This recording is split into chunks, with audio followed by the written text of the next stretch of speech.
Dans cette session numéro 6 de programmation pour débutants, on va parler de structure de programmation. Plus précisément, on va aborder les enchaînements, les tests, les sauts. On va parler de ce qu'on peut faire avec ça. Ça sera déjà pas mal. Le minimum pour écrire un programme. De quoi est-ce qu'on a besoin pour pouvoir écrire un programme? On a besoin de ce qu'on vient de voir, les enchaînements, les conditions et les sauts qu'on appelle des débranchements. Dans beaucoup de langages, ça s'écrit goto, aller à. Avec seulement ces trois choses, on peut écrire n'importe quel programme. Il va être compliqué à lire, compliqué à écrire, compliqué à maintenir, mais on peut écrire absolument tout. L'enchaînement, c'est quoi? C'est tout bêtement, je l'ai mis en bleu, le fait que les instructions vont être exécutées dans l'ordre où on les a écrites. Je commence par une première instruction, je l'exécute. La ligne du dessous, c'est une autre instruction, je l'exécute. La troisième ligne, c'est une autre instruction, je l'exécute. Et ainsi de suite. C'est con, mais ça mérite d'être rappelé. Les instructions vont être exécutées de haut en bas, en tout cas dans la plupart de tous les langages de programmation que je connais. Les conditions. Une condition, c'est dire si une condition est vérifiée. Alors, une condition est vérifiée, ça veut dire que quoi que ce soit qu'on écrive entre les deux parenthèses vaudra true. Ça veut dire vrai. Ça veut dire que la condition est vérifiée. Alors, je ferai l'instruction 1, l'instruction 2, l'instruction 3. Il faut indiquer où ça s'arrête. Donc, quand on a un si, on a toujours un fin si. Cette condition a la valeur vraie. Je ferai ça. Si cette condition a la valeur fausse, je ne ferai pas ça. Et je reprendrai à cette ligne-là, qui est juste après le fin si.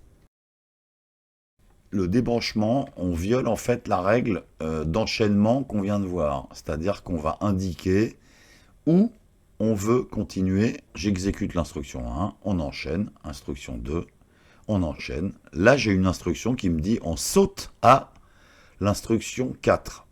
On fait un goto, c'est-à-dire qu'on va faire ça, ça, et on va reprendre ici. Ensuite, on enchaînera et on fera l'instruction 5. Donc, on n'exécutera jamais l'instruction 3. Alors, on va voir ce que ça donne avec la syntaxe de l'Arduino. L'enchaînement, on va passer très vite dessus. On a déclaré deux variables, une qui s'appelle A qui est initialisée, une qui s'appelle B.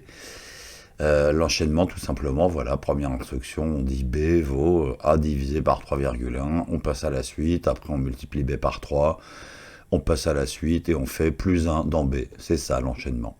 Condition, donc ici, if, si, la condition elle est là, si A est inférieur ou égal à B, on fera ça, et si A n'est pas inférieur ou égal à B, on va venir ici, et on va continuer en faisant la suite.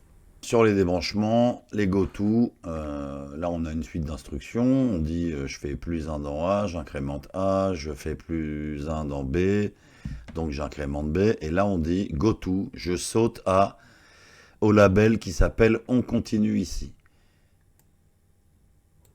Et le label qui s'appelle on continue ici, il est là, on a mis on continue ici 2 points, donc ça c'est un label.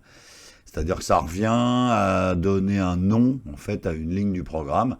Donc, on va faire A++, B++, et on va sauter ici, A égale B divisé par 13.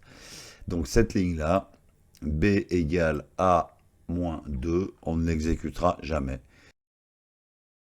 Alors, c'est bien, mais on aimerait pouvoir peut-être dire, si cette condition est vérifiée, je fais ça. Sinon, je fais autre chose. On aimerait peut-être aussi pouvoir boucler, c'est-à-dire répéter plusieurs fois la même chose, sans avoir à faire des goto, des tests. Ne pas avoir besoin d'écrire à 2 ou 10 endroits différents dans le programme exactement les mêmes instructions. Bref, ne pas avoir à utiliser uniquement des tests simples et des sauts. Donc on va voir qu'il y a des structures beaucoup plus faciles à utiliser qui sont prévues pour ça. Là, on est dans un cas, si une condition est vraie, je fais quelque chose, sinon, je fais autre chose. Donc, c'est tout simplement if ma condition. Si elle est vérifiée, ben, ce qu'on va trouver de ce crochet-là à ce crochet-là, tout ça, ça sera exécuté si la condition est vraie. Et comme ici, on a mis un else, qui veut dire sinon, tout ce qui se trouve entre ces deux crochets-là sera exécuté si cette condition est fausse. Autre variante, si une condition, ben, je fais quelque chose. Sinon, si une autre condition, je vais faire autre chose. Sinon, if ma condition, de là à là, on fera ce qui est marqué si cette condition est vérifiée. Sinon, si une autre condition, la b est égale à 15, on va faire ce qui se trouve ici. Et puis, c'est optionnel, hein, on peut mettre un else sans condition à la fin. Dans tous les autres cas, on exécutera ce qui est passé là-dedans. Un autre cas qui est intéressant, c'est quand on veut faire des traitements différents en fonction de la valeur d'une seule variable. C'est-à-dire que ma variable, elle peut contenir différentes valeurs, et en fonction de ces valeurs, je ne ferai pas la même chose. Là, on utilise la structure switch, donc aiguillage. En fonction, ça c'est une variable a qu'on a déclarée tout au début, qui est un entier. Et on va dire, ben, quand a vaut 1, je vais faire ça. Donc je vais incrémenter a. Ensuite, on va dire par exemple, quand a vaut 2, case, la valeur de a c'est 2, je ferai ça. Et puis, c'est optionnel, on peut avoir une branche qui est par défaut, c'est-à-dire que si aucun de ces cas ne s'est présenté, on exécutera ça. Alors ici, il y a un piège auquel il faut faire très attention en fait. Quand on a démarré, la variable a, elle valait 1, on l'avait initialisée au tout début. Donc on va dire, en fonction de la valeur de a, qu'est-ce que je fais? Si a vaut 1, c'est le cas, je passe ici, je fais un a++, donc j'incrémente a, et maintenant a vaut 2. Donc à ce moment-là, pour vérifier, on va imprimer sur le moniteur série, je suis passé par 1. Là, il y a une instruction break qui est en commentaire, donc on s'en occupe pas, on arrive ici et on dit, quand a vaut 2, et ben je fais un serial print, je suis passé par 2. Et puis là, il y a une instruction break qui est aussi en commentaire, donc qui n'existe pas, et on va continuer sur défaut. Voilà ce que ça donne. On va afficher le moniteur série. On est passé par 1 et on est aussi passé par 2. C'est-à-dire que A valait 1, donc on est passé ici, on a fait plus 1, donc A maintenant vaut 2. On arrive ici et on dit bah, A vaut 2, je vais faire ça. Donc il faut être extrêmement prudent avec cette construction, et si on veut que les cas soient exclusifs, c'est-à-dire qu'on veut être certain de passer dans un et un seul, à ce moment-là, on va mettre cette instruction break dans chacun des sous-blocs. Pour le dernier, c'est pas forcément utile, mais l'instruction break, elle fait quoi en fait? Elle dit je sors complètement de ma structure. C'est la même chose qu'un goto à la fin du bloc. Là, on a relancé exactement le même code, mais en ayant activé les breaks, et on voit bien effectivement, on a imprimé je suis passé par 1, mais on n'est pas passé par 2. On a vérifié ce test-là, A valait 1, on a traité tout ce qu'il y avait là-dedans, et le break nous a éjecté. Alors, on va parler des boucles. Il y a un peu d'ombre, désolé. Une boucle, c'est quoi? C'est une série d'instructions, instruction 1, instruction 2, instruction autant que vous voulez, dans laquelle on va passer plein de fois. C'est-à-dire qu'on va arriver ici, on va exécuter ça, on est à la fin de la boucle, on remonte, on recommence, on remonte, on recommence, on remonte, on recommence. Ça, c'est une boucle infinie. Il n'y a pas de condition particulière pour dire je sors, je m'arrête à un moment donné. On va tourner là-dedans jusqu'à ce qu'on éteigne le processeur ou l'Arduino, ou jusqu'à ce qu'à un moment donné, cette instruction-là, par exemple, ça soit un test qui dit je fais un goto, je fais un saut à l'extérieur de ma boucle. C'est pas très propre d'un point de vue programmation. Il y a quelques cas où on peut se le permettre, mais c'est pas idéal. Mais une boucle, c'est ça, boucle infinie. Les boucles, il y a deux familles principales. Quand on a des boucles qui sont pas infinies, on va avoir une condition pour sortir de la boucle, pour arrêter de boucler. Les boucles assorties en tête et les boucles assorties en queue. Une boucle assortie en tête, on va boucler mais on va tester une condition au début de la boucle, en tête de boucle. C'est-à-dire que là, je dis, si cette condition est vraie, je vais répéter tout ce qui est en dessous, et puis je vais recommencer. Si ma condition est fausse dès le début, je ne passerai jamais là-dedans, on ira tout de suite ici. Une boucle assortie en queue de boucle, c'est le contraire. C'est-à-dire, on va dire, je boucle, j'exécute ça, et si la condition est vérifiée, je recommence. Je repasse, si la condition est toujours vraie, je recommence, je repasse, etc. Cette boucle-là, il faut bien comprendre une chose, c'est que si dès le début ma condition est fausse, c'est-à-dire si ma condition par exemple c'est 1 est strictement plus grand que 2, c'est faux d'entrée. Une boucle assortie en queue, on passera dedans au moins une fois, même si la condition est fausse. Donc en fonction de ce que vous avez à faire, il faudra décider si vous avez besoin d'une boucle assortie en queue ou d'une boucle assortie en tête. Premier exemple, une boucle infinie. Alors pour faire une boucle infinie, il faut qu'on utilise un goto.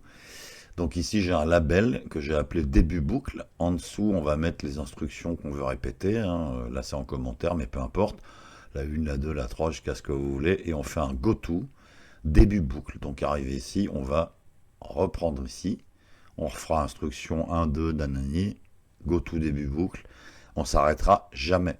Sauf si dans les instructions qu'on a mis ici, on a prévu un autre go to à l'extérieur de la boucle, mais c'est une façon de programmer que je ne vous recommande pas du tout.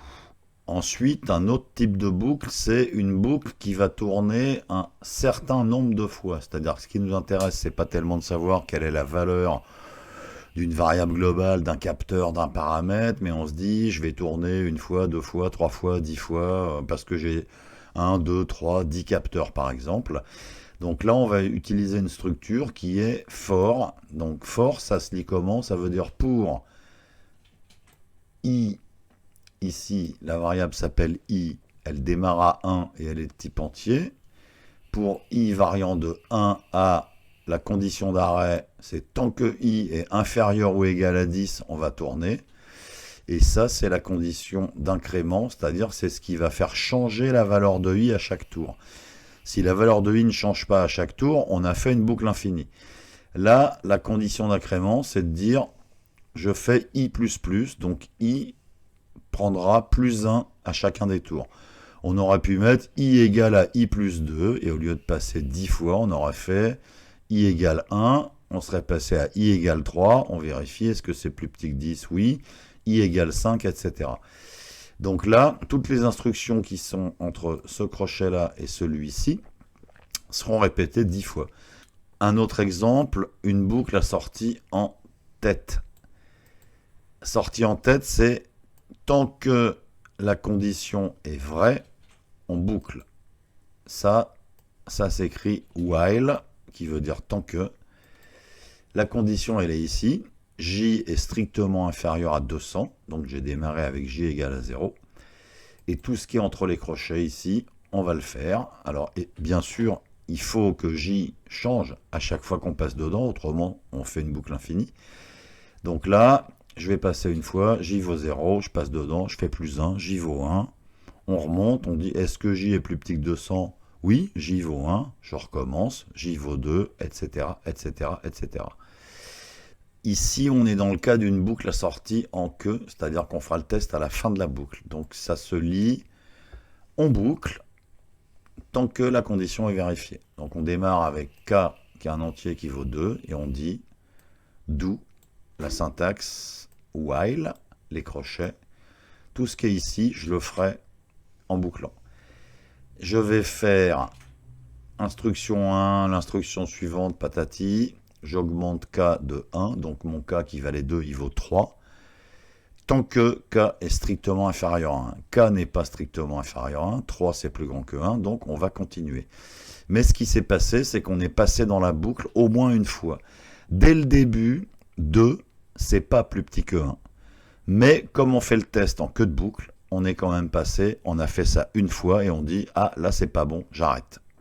Aujourd'hui, on a vu les structures de base pour organiser, faciliter notre vie quand on écrivait du code. Il nous reste encore beaucoup de choses à voir. La prochaine étape, ça va être les fonctions, les subroutines. D'un point de vue technique, il va falloir qu'on parle de la portée des variables. Qu'est-ce que c'est une variable locale? Qu'est-ce que c'est une variable globale? C'est pas du tout la même chose et ça change tout.